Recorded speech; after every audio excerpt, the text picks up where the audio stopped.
Here's the very true and frustrating story about how I became a music lawyer and why I try to be as accessible as possible. Back in 2012, a producer for The Voice found me online and invited me to do an industry audition. At that point, I had been an acoustic singer-songwriter for 6 years and I've released a few albums, but I was really excited about this opportunity, so I jumped on it. And 2 days after I graduated college for music business, I got on a plane, flew out to LA, and did an industry audition. And that experience completely changed my life, but not for the reason you think it did. When I went out there were 150 other talented people looking to get on one of the 48 spots to make one of the teams. And during this process, we had all this incredible training like vocal coaching, choreography, and they even hired lawyers to negotiate on our behalf. I remember they brought in lawyers from 3 of the major law firms out in LA to give us the illusion of a choice of who we wanted to represent us and negotiate these talent contracts. We finally picked a firm and they negotiated on our behalf, but they were paid by Universal. So read between the lines on that. But for the first time, I had an attorney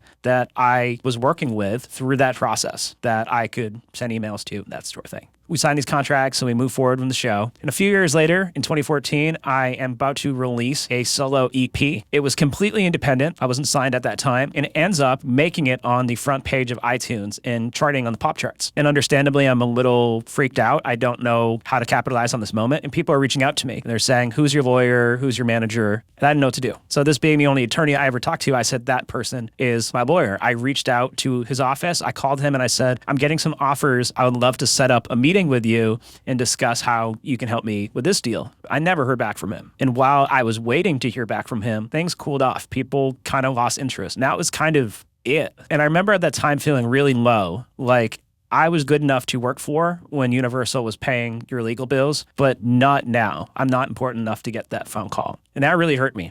And the story takes an interesting, unexpected twist. I was recently working on a deal. I've been a music lawyer for 8 years now. And the lawyer on the other side of that deal representing the label was my lawyer from The Voice. As an artist turned music lawyer today, I never want another artist to feel the way that I felt in that moment, that I wasn't important enough to get that message back. That's why I'm so accessible on here, because I know what it feels like to feel like I'm not important enough. And that's just not true. If you are showing up for yourself and your music every single day, you're already winning. And I respect the hell out of you for that. That's all to say, never hesitate to email me or message me. I am not too important to return your messages.